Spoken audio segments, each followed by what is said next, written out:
world is out to screw us. We should screw them before they screw us.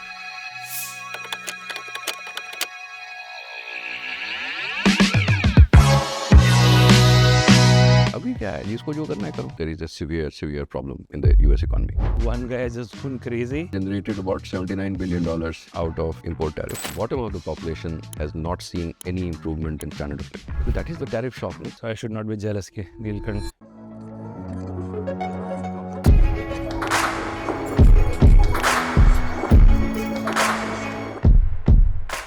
Neelkanth, welcome back. Thank you. I think you continue to be on demand on SparX. For some reason, I think the things that you have to say about, what's happening in the country, world economy, I think people find it very insightful. In fact, I was wondering, like, how do you have such encyclopedic knowledge about so many different topics and also way of communicating? I mean, not just to make you feel better because you showed up at 7 a.m. to record this. So I need to keep you happy also for future episode, but still, a lot of people, wonder that. So the first is to stay curious. And that means that even as you're driving like a 15-minute distance, you sit on your Audible book. You always are, we've discussed this in a podcast before, they always are hungry for a good book, a good podcast, a good Substack. And then as you know, and we both studied this, maybe not very well, but that's why I'm not still doing computers. But, when you are storing information, patternless information is very hard to store. It takes a lot of space. So if you stitch a narrative around it, it's much more efficient. So that's how I store information. So it simplifies my brain. And then there are cues and mnemonics that help me then, build the story as I go along. So I'm just curious. See, one thing I struggle with is that I also consume a lot of information. But सोचने का time नहीं मिलता है. And I feel like, in fact, I was talking to my son and realized कि मैं early in my teenage years in 20s में बहुत सोचता था कि खाली है, कुछ है नहीं, ना तो फ़ोन है ना कुछ है. अभी वो सोचने का टाइम नहीं मिलता है. Wonder कि my ability to analyze and synthesize things, is it getting compromised? No, I think there is. See, frankly, that's the problem with me as well. I guess the difference between you and me is that your day job is very different. My day job is to explain things to people. तो तुम्हें सोचने का time मिलता है. सोचने का time मिलता है और रिहर्सल हो जाती है. So you then once you are explaining to someone, you say things in a certain way, and then while you're ending that, your brain is telling you, you know what, you could have done it better. And so the next time you do it, it's tiring. I don't think it's a very good use of time. So what you're doing is much more efficient. But so that rehearsal I think also helps. Fair. All right. So I should not be jealous कि नीलकंठ इतनी ज़्यादा insightful बातें कहाँ से लेके आते हैं. मेरा काम ही है मतलब इसी रोटी खाता. So one area which desperately need a lot of insight is what's happening with this whole Trump tariffs. It's been like a daily soap opera, and honestly, personally, I felt at some point just sick and tired of is this global geopolitics? It just one guy has just gone crazy. Is there a bigger picture behind all of this? Very difficult to understand what is going on. So what is the first overtake और क्या चल रहा है ये, मतलब क्यों इतना dramatic तरीके से क्यों हो रही चीजें? So first is that the large societies, when they have to change direction, how do you do it? You either you do it through bloodshed, or you elect a new leader who gets the message. And in this case, I think the message from the electorate is that there is a severe problem in the US economy. And as we discuss, you will see how serious those problems are. So, look, at this stage, I can see that there are some grand objectives. So underneath all the statements, and I'm also trying to prevent myself from seeing patterns where there are none. Because sometimes, in that simplification process, you end up creating things, hallucinate, so therefore I'm relying also on pronouncements. So what has his Treasury Secretary Bessent said, his Commerce Secretary Lutnick said, Stephen Miran is Chairman of Council of Economic Advisors, Trump himself, and you see their actions, you see some of these pronouncements, and then you take a step back and say, okay, so what exactly are these guys trying to solve? And they may not have enunciated it. But so I think there are 4 objectives. Let me just back up. These grand objectives are electorate's grand objective in some ways, and these guys are verbalizing and acting on it, और electorate से mandate मिल गया है, इनके अपने grand objectives हैं. नहीं, इसी electorate ऐसे साफ तो बोलती नहीं है, right. So if 1-2% vote swing से डिसीजन चेंज हो जाता है, सो ऐसा तो कोई आके बताएगा नहीं कि भाई हम कलेक्टिवली हम आपको ये बोल रहे हैं. हाँ, बट सम टाइम होता है कि लाइक लोगों को चाहिए कि अब इमिग्रेशन नहीं होना चाहिए यार, हमारा कंट्री नहीं चाहते, तो that is a more popular. हाँ, that the number of people who don't like immigration is now meaningful enough that collectively we should do that.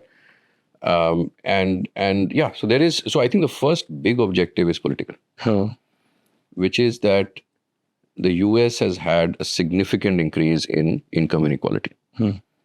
So in the last 40 years, median per capita incomes in the real basis, matlab inflation adjusted, or wages on a real basis have barely grown. So think about an economy which has gone from, competing with Japan, being smaller than Europe, to now by a mile the biggest economy in the world. And yet the bottom half of the population, this is the interesting thing about medians or the averages, the bottom of the population has not seen any improvement in standard of living, maybe marginal improvement in standard of living. A second striking data point is that if you take a white man who's a graduate and a white man who's not a graduate, the graduate white man's average life expectancy at birth is now 84 years. So it has gone like this. The life expectancy at birth for the average white man is flat. It was going up a bit, then COVID ke beech mein gir gaya. I haven't been able to find the data behind this, but I heard a quote somewhere that the difference between a non-graduate white man and a graduate white man now is 17 years. Wow, incredible. So that tells you that there is a very deep-rooted political issue here. And Trump swept the non-graduate white man vote. Okay, so this is something that he feels is very important and needs to be addressed. Now, some of these problems I'm going to state are so complex that it's I don't think anyone has a solution. तो होता क्या है कि भाई ये नहीं चल रहा भाई, हम तोड़ देंगे इसको, अब देखते हैं क्या बनता है. I think that is how a lot of policy making happens, and I've been thinking about it a lot. There's fascinating stuff that has happened in the past. So this is one objective. So there's a political objective. There's also a military objective, which frankly the common man doesn't bother about too much. But call it the deep state, call it the elites, whoever. So an $86,000 per capita GDP economy, wanting to make steel, wanting to make aluminium, wanting to make penicillin, saying that we don't make ships anymore. If you had any doubts that this is preparation for war, Peter Navarro, who's his trade advisor, said when asked, why do you want to impose 25% duties on autos? He said, because they are the arsenal of democracy. And this phrase is a very striking and very evocative phrase because it was popularized by FDR, Franklin Roosevelt, in a speech given on the 29th of December 1940. So Churchill had been pestering him, pleading with him that, look, please send me fighter aircraft. In 1939, the US had made 60 fighter aircraft. In that speech, Roosevelt said, we will use the arsenal of democracy to make 60,000 aircraft. In 1943, they did that. So when he gave that speech, see, US has always been divided, always been chaotic, noisy. So FDR had very left-wing views. So people ridiculed him. ये गधा है, मतलब ये क्या 60 बनाए, 60,000 बनाएंगे, दिमाग खराब है इनका. They made it. So in 1942, all the auto companies stopped making cars. They started making tanks and aircraft and ammunition. So they even started making gliders. So in fact, there was one factory, there's a book called The Arsenal of Democracy, which talks about Edsel Ford, who was the son of Henry Ford, and how Henry Ford and Edsel Ford were fighting. Henry Ford hated the guts of FDR. Yeah. Henry Ford had been given a Medal of Honor by Nazi Germany. So you don't know whether he was really a pacifist or whether he. I hope he did not accept it. He did. He did. Oh yeah. So in fact, it is striking that Edsel Ford went and signed a contract that we will make so many fighter aircraft, and so many will go to Britain, so many will go to the US. And Henry forced him to renege. It was also the chaos that happens when you go into granular history is striking. Anyway, so the fact is that they think that auto manufacturing is critical. But critical for what war? I mean, what are they anticipating? There's only one war that can be anticipated. How realistic is that? I don't know. See, is this mostly going to be trade war, or is there no? You don't want to make steel and aluminium for a trade war. Preparing for it still one thing versus having a even minuscule odds, but realistic odds. But odds hai na? See what is happening now. You see what is happening in Israel suddenly wakes up and says, you know what, कोई देख तो रहा नहीं है, चलो Gaza हम ले लेते हैं. या जो इंडिया पाकिस्तान का हुआ, किसी को नहीं पड़ी है. See, पहले क्या था? There was an international order. There was at least, these are all man-made human myths that we all believed in. It was ये करोगे तो international sanctions लगेंगे, ये लगेंगे. अभी क्या है? जिसको जो करना है करो. So I'll just come back to this bigger grand objectives that America might have. In fact, in this arsenal of democracy, and that tells you how hard it is to fight wars. So when Hitler, I think 2 weeks before he committed suicide, so Hermann Goering, his acolyte, mentioned that he was despondent. There's no point shooting down American fighter aircraft because they're like bees. There will be so many of them behind them. Because the Americans just beat the stuffing out of them by just producing. You in that book, there are stories of like fleets of aircraft, like bees hitting German towns. And so there was a time when America barely could manufacture any aircraft, and then suddenly make 60,000 of them. So then, can Pakistan do that? Does it have the money to buy it? It sold its ammunition to Ukraine to get some dollars. So reasonably, they shouldn't be doing it. But anyway, so that's a very different debate. But coming back to this, there is a grand objective of which is political, which again is a very diffuse objective, but there is a problem which they need to solve. But it's a very big, serious problem. There is a military objective that in case you get into a hot war, how quickly can you prepare yourself and produce the stuff that is needed to fight a war? अभी तो China से import करना पड़ेगा. Exactly. Exactly. And ये थोड़ा सा हमारे लिए बना दो. ये भी होता था Second World War में, not the exact fighter aircraft, but metals. In fact, there were Ford factories in France, in Germany, which were actually producing for the German side. Anyway, that's a very different debate. But the third objective, and that's the most critical one from the Indian perspective, is the currency reset. क्या होता है in a global monetary order? If there is one reserve currency, it is much more efficient for everyone. I think we've discussed in one of our earlier podcasts that, it's like, if you have 30 major currencies in the world, you need to have liquid exchange rates, meaning the price at which a buyer wants to buy and the price at which a seller wants to sell. It should be a very narrow gap. It's called the bid-ask spread. It should be very narrow. You need a lot of people trading it. If you have, NC2, for 30, you are talking about 30 into 29 by 2, right? But if you put a hub and spoke, so you put a dollar in between, so you don't only need 29 liquid exchange rates, which is much easier to do. So economically, it is better that there is one currency which is in the middle.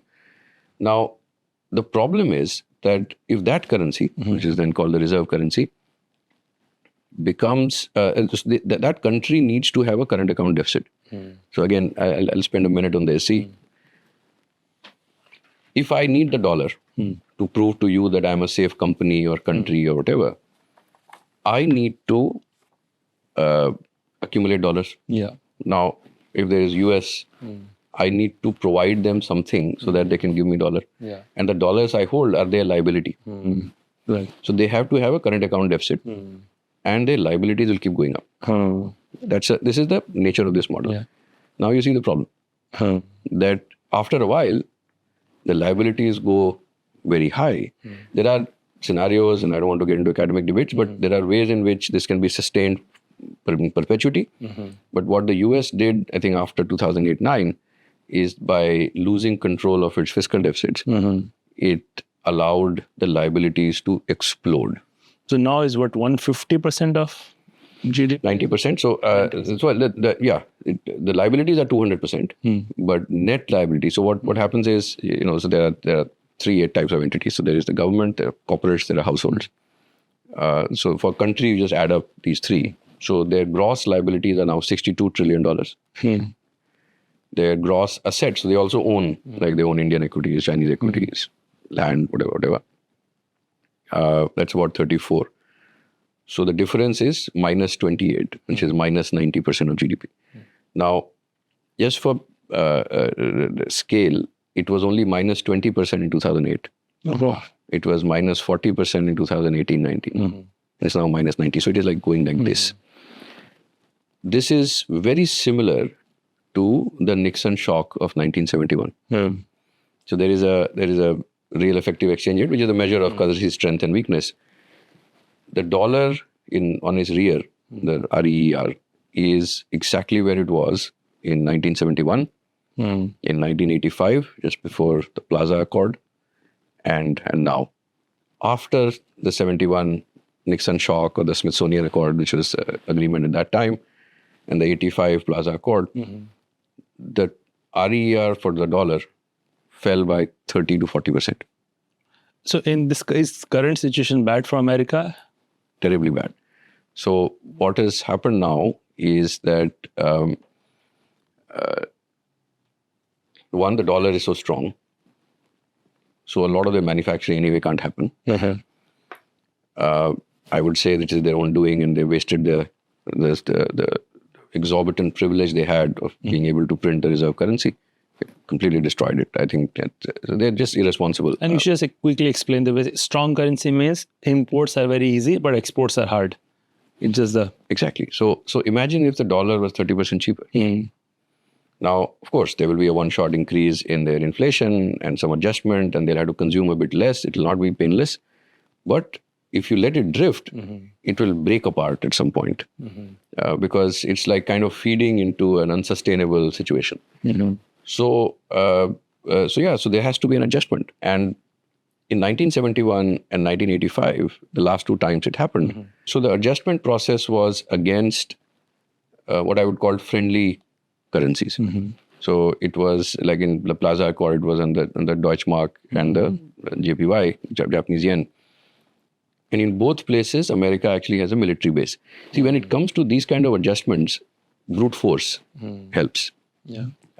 So it was easy to negotiate that. In 1971, remember that you were trying to negotiate against the Europeans and the Japanese. Again, military base, and you had just rebuilt most of Europe through the Marshall Plan. So you were in the driving seat in some ways. Yeah, and they did it exactly like what is happening now. So one fine day, Nixon and his team, and there's a fascinating book, 3 Days at Camp David, they 15 people fly to Camp David, decide that, no point consulting with allies, things will get volatile. Just tell them, no peg to gold. So till then, dollar was pegged to gold. So no peg to gold. And we are imposing 10% import duties. You see, 10% baseline duties. And if you want to change that, come and negotiate. And that's when the Smithsonian Accord was signed and the currencies were allowed to appreciate against the dollar. So what happens is, and this is fascinating, your liabilities remain the same. 62 trillion, 62 trillion. This is as of December 24. Your assets in dollar terms get revalued up. So 34, if you move by 30%, becomes 44. And as some of these changes happen, US equities start losing favor and some of the assets fall in value. And suddenly what was minus 28 is now minus 14 or minus 10. And you can restart this game. Because it's in everyone's interest to have this game. The challenge is China. Because this time you have almost an equal adversary, not the same, but it is almost an equal adversary. And you can't control them militarily. You can't arm twist them into accepting it. So you have to negotiate. So for that, and I'm assuming this is why he's doing it, you have to pretend to be mad, pretend to be unpredictable, Imagine, in a month, he's got China to the negotiating table. See, most of us would say कि boss क्या इतना tariff लगाया और उसका क्या फायदा हुआ, इतना chaos ये वो. In a month, the Chinese are negotiating. Switzerland, the Besant and the vice premier are going to be negotiating. So this, I think, is the third big objective, that this currency reset is overdue.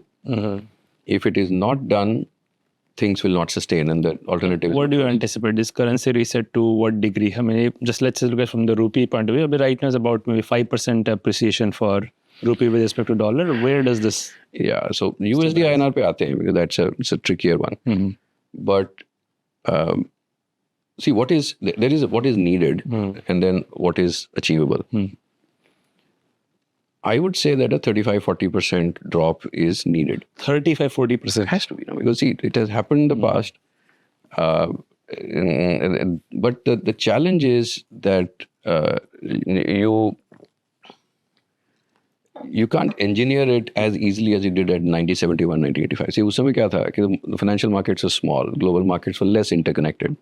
So you could influence, central bank would do something, do some fiscal here, fiscal there. And this happens over 3 to 5 years. एक झटके में ऐसा नहीं but let me just to conceptually understand, like if 35% devaluation of the dollar were to happen, the country, one is the export into US becomes harder. On top of that, whatever dollar assets I'm holding, the value goes down. Yes. So it's like US benefits at the cost of pretty much. It is a default.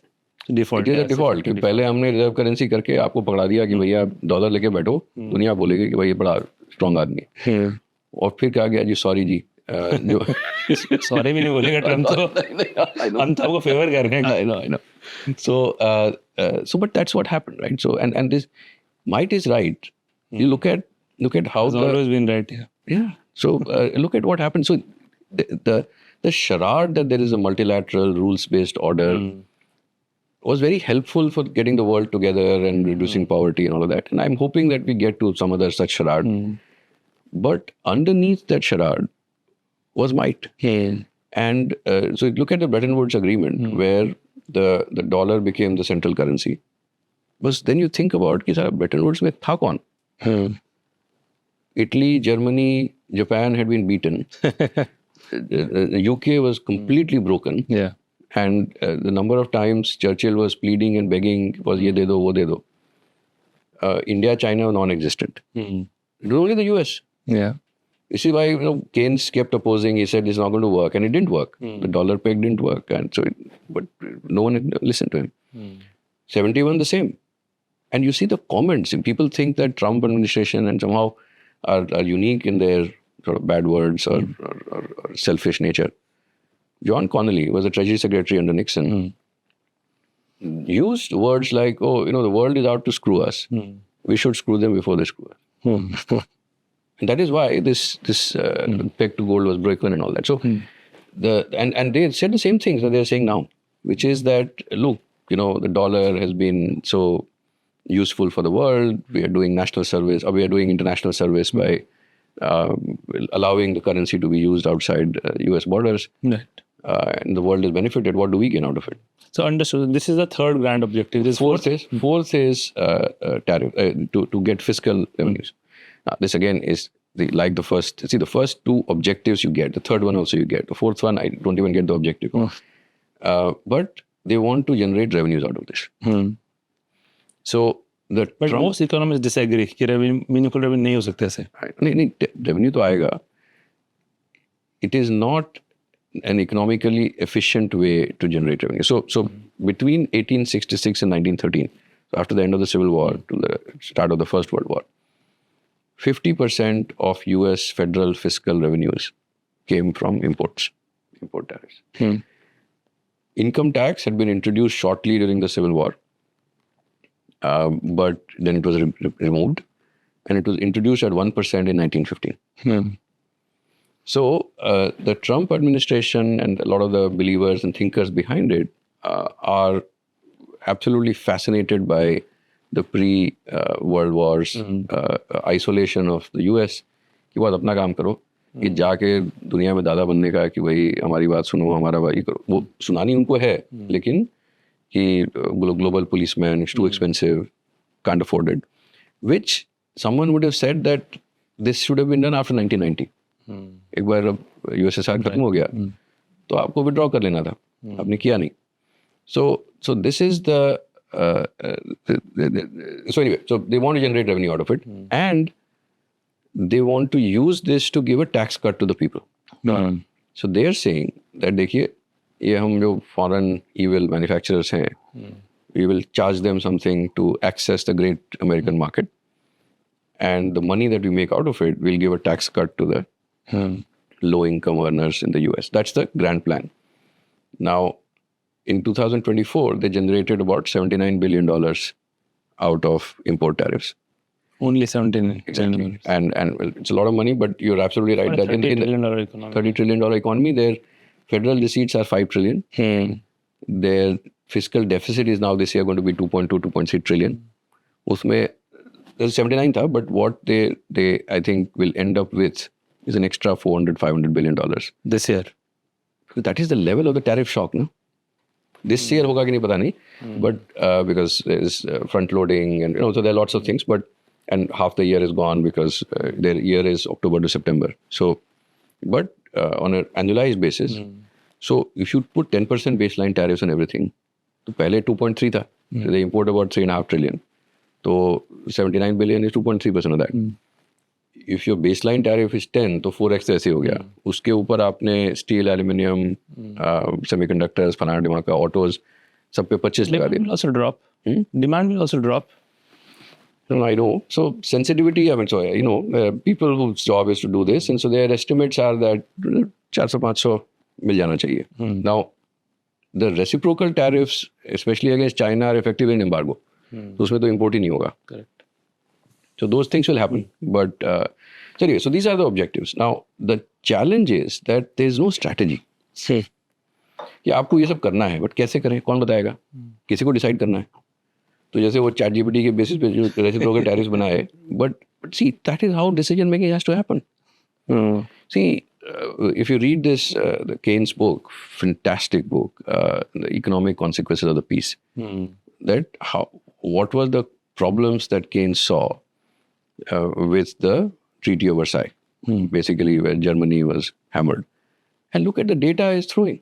So the French president is obsessed with Germany as of 1870. After 1870 to 1919, their population is up 70%. Their steel output is up some 200, 300% or 500%. How can you push them back to that same level? So he gives this, for example, there are many such data points that, Germany produced 190 million tons of coal. These guys said, oh, your war, our coal mines are destroyed, so you have to give us some 25 or 40 million tons of coal. They said, boss, Germany's mines are also destroyed. They have fewer people. Their shifts are shorter. Their production will drop to 110. आपको 40 दे देंगे तो वो क्या करेंगे? So, but how this was being decided. So the French president is obsessed because they were the most affected. इनका neighbor है, मतलब continent में तो वही है. UK after a while lost interest. Woodrow Wilson was firstly a professor. He had no negotiation experience. तो वो कुछ लेटर लिख के लाते थे, उसके बीच में डिस्कशन होता था. And France would think that you start with a very extreme view, तो negotiate होके इधर आएगा. कोई oppose नहीं करा था, तो वही extreme view push हो गया. World is full of these things. After the Second World War, the number of Germans, we have not seen or read enough about this side of history. Germans were pushed out of Poland. See, remember that it's a flat land, right? I mean, people keep moving around. So they were pushed out of Poland and most of Eastern Europe. The Jews were kind of going to the US. So the Americans said it was enough. So let's push them to Israel. There was a lot of opposition there. So the US president accepted कि चलो Palestine मान लेते हैं. So when these changes happen, someone has to decide. And that person is not the best and the most informed. So इसलिए strategy नहीं है. I think all they will do and they are doing is that चलो ये करके देखते हैं. अगर कुछ फूटा नहीं, तो इसके बाद फिर कुछ और करेंगे. So what is grand objectives without grand strategy? It's just wishful thinking and just dreaming. It's like grand objectives also requires some concerted effort. Or you're saying you just destroy the way things work, and most likely it will So exactly. So they know कि ये नहीं चल रहा भाई. अब क्या चलेगा वो समय बताएगा. And so when people question that आपने allies पे क्यों ड्यूटी लगा दी, आप you're throwing them into the arms of China. So if you look at the $62 trillion of liabilities that they have, or basically foreigners that own $62 trillion of US assets. Mostly with allies. So it is जैसे अभी Taiwan dollar का हुआ, suddenly 3% move कर गया, अगले दिन फिर 2% move कर गया. People say now $1.7 trillion के रिजर्व्स हैं वहाँ पे, करंट अकाउंट सरप्लस कुछ साल में 12-15% है of GDP. So Vietnamese dong, USD VND has been flat through spectacular growth in Vietnamese exports. So somewhere you are saying almost, the genius of Trump may be difficult to appreciate, but it's going somewhere. There's no genius there. He's just realized he's a good politician. As a human being, may or may not like him. But I think he's a good politician. He's understood that there are deep-rooted problems. But if through whatever his chaotic actions, if America were to make progress towards some of these grand objectives, that's exactly what he's saying, make America great again. Looks like this all. So he wants to make America great again. The problem is that the tools he's using are terrible. Terrible for who? For everyone. Including for Americans. Including Americans. Including the Americans, you mentioned those who are left out of this whole economic development. Incomes are flat. Exactly. Is that for them as well? Exactly. So think about manufacturing. See, manufacturing for strategic autonomy is very important. Manufacturing to create manufacturing jobs, because the non-graduate white man cannot do non-manufacturing jobs. That's the assumption he's making. Look, a large part of the job losses in manufacturing have not happened because of China. China has clearly, I think, misused the global trading norms and so manipulated things. And frankly, I mean, I do think that some checks and balances need to be brought there. But I don't think manufacturing will create as many jobs as are needed to lift the incomes here. So. But anyway, so हमारे आपके सोचने से कुछ नहीं होने वाला. उनके पास strategy है या नहीं है उससे कोई अंतर नहीं पड़ता. वो है अमेरिकन प्रेसिडेंट. ऐसे ही होता है. जो आप किसी को कैनेडी को बना दिया आपने, मतलब अभी पीछे देख के लगता है कि उसने ये किया उसने वो किया, बट भाई वो लोग तो वही हैं. जैसे किसिंजर बहुत बड़े स्कॉलर थे और काफ़ी उन्होंने जियोपॉलिटिक्स पढ़ी हुई थी, but frankly he had his own biases. So anyway, the point is, this is how the world runs. It is important to understand these are the broad contours of how things are likely to shape up, because see, the objectives will not be lost. The thing is कि ये strategy नहीं चलेगी, कुछ और strategy लगाएंगे. So hopefully this conversation will give people some relief from all this drama from Trump tariffs. Thank you. Thank you.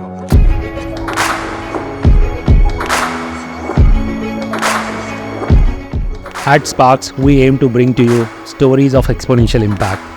We share in-depth analysis of what goes behind success stories. If you find our conversations interesting, you can join us by subscribing to our YouTube channel. You can also listen to SparX on Spotify, Apple Podcast, or any other audio platform of your choice. If you have any suggestions on who we should invite or what topics we need to cover, just let us know in the comments. We are always listening, looking for ways to improve, and keep getting better as we go along.